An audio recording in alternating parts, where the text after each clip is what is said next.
Hello, I'm Trevor Herman. I'm a counselor in Asheville, North Carolina. Welcome to my YouTube channel.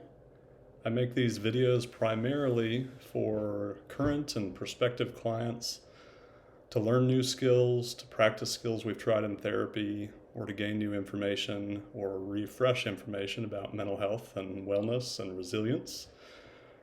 If you're not a client, not interested in being a client, please enjoy the videos as well. They can be helpful for just about anyone. If you are in a mental health emergency, please stop watching the video and call 911. Please don't try to contact me in the event of an emergency. I hope that you enjoy the videos, get something out of them, and if you want to subscribe to my channel, that's great. If you enjoy the video, please hit like, that's helpful to me, and enjoy. Welcome back. Today we're going to be discussing why we might want to engage in self-care. And as usual, when we're discussing concepts in mental health or substance use, I've got some analogies to work from to help us visualize why self-care might be important for us. So the first analogy I like to think of in terms of self-care is having a garden at your house.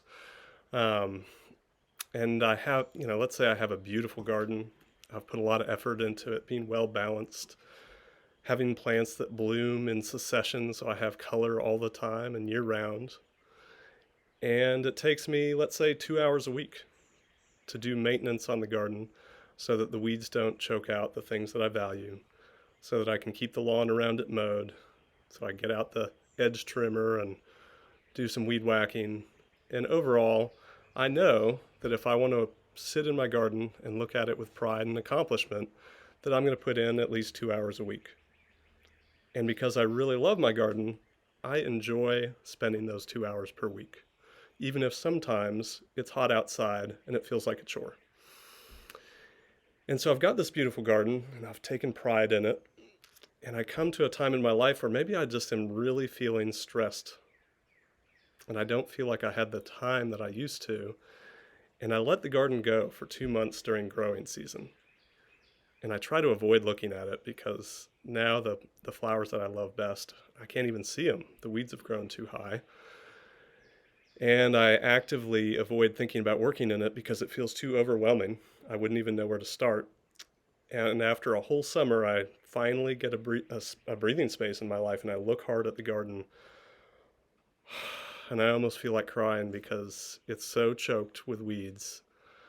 And all the work I used to put in feels like it's lost. But I remember how much I love the garden, so I put in multiple days, maybe even a week of hard work. I get out all the weeds, I mow, I weed whack, and I look at the garden again, and it's not what I remember. It looks unbalanced. Some of the plants I liked best died because the weeds took over. And I look at it and I evaluate, and I just know that I'm going to have to put in way more than 2 hours a week for a while to get it back to where I liked it, to where I felt pride when I looked at it, and where I had enjoyment when I worked in it. And so if you think of our bodies and our minds and our souls and our spirits as that garden, I think we can imagine that if I ignore all or some of those aspects of myself for extended periods, I might expect some overwhelming work to be done in the future to regain what I had or to grow past even. Another analogy that I think can be helpful is, I own a car, and as part of owning a car, I expect that I'm going to do regular maintenance. Every time I go in, the mechanic says, next time expect to do this, 60,000 mile checkup. It's going to cost this much. And I don't enjoy hearing that, and I just accept it because I want to drive my car and I want to get in the car every day and be able to have it start reliably, and I want to go on trips and know that it's not going to break down. But if I get in a tight spot and I start ignoring oil changes, I miss some regular scheduled maintenance, and I just let things go for a while, and maybe even I start driving it harder with more of a lead foot, and I go for a while and I go for a while, I'll start to worry probably that something's going to break. And then when something does break, and I take it to the mechanic, I can expect them to look at me as if like, really? What were you expecting? And now the bill is going to be much more than if I'd been doing the scheduled maintenance. And not only am I going to have to pay for all that, I'm going to lose the time of having my car available. And I'm going to have to scrounge around and rent a car or borrow a car to be able to do the things that I need to do. And again, if you compare our mind, body, spirit, and soul to this car, and if I ignore aspects of those parts of myself, I can expect at the least to have to do some deferred maintenance, and at most to have to do major repairs. Hopefully not permanent damage. So why self-care?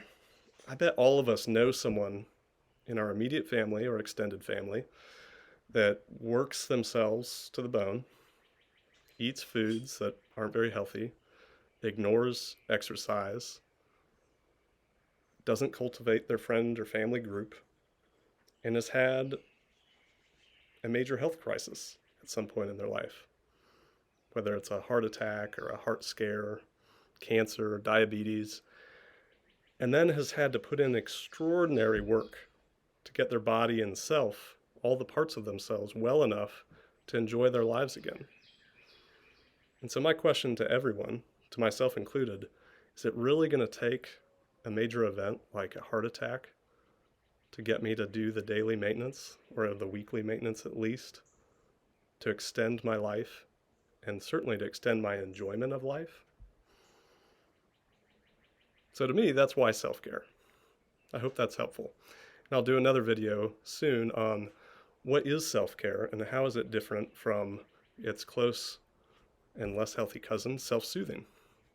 Thank you.